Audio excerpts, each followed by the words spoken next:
काय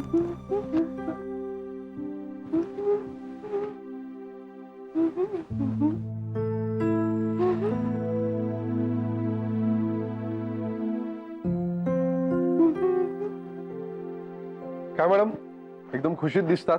हो, कारण एकदम खुशीत आहे मी आज. ते कळलं मला, तेच तर विचारतोय ना मी. क्या है आपकी खुशी का राज?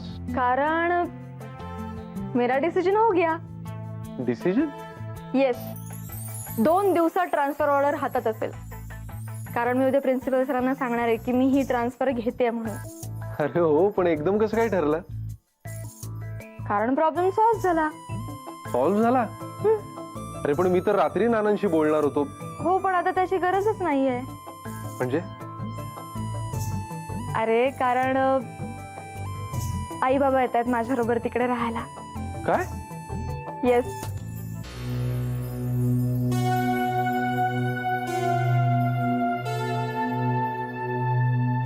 इतका का धक्का बसला तुला? आदित्य, तुला आवडलं नाहीये का आई बाबा येत आहेत ते?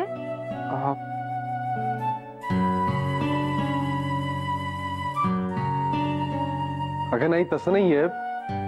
मला जरा वेगळंच फिलिंग आला. वेगळंच फिलिंग आलं म्हणजे?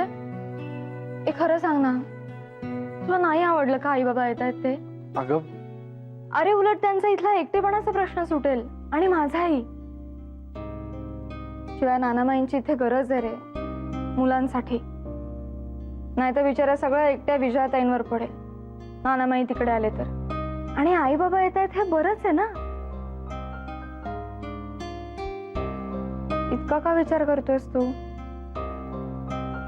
पटत नाहीये का तुला?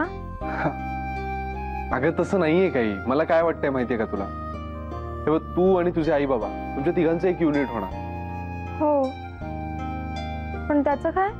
तुमच्या तिघांकडे बघून मला असं वाटेल की आपलं लग्नच झालेलं नाही आणि त्यांची परवानगी मिळवण्यापासून मला सगळं करायचंय. आदित्य,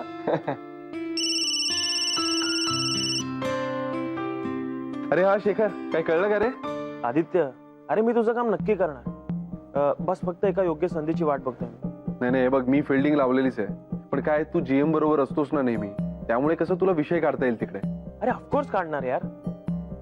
आणि तसंही जीएम ना तू आवडतोस, सो आपलं काम नक्की होणार. डोंट वरी. होणार म्हणजे काय, व्हायलाच पाहिजे.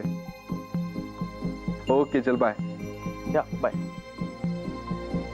काय झालं एवढा एक्साइटेड काय आहेस तू?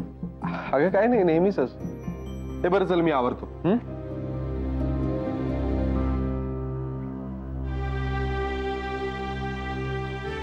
काहीतरी गडबड नक्कीच आहे.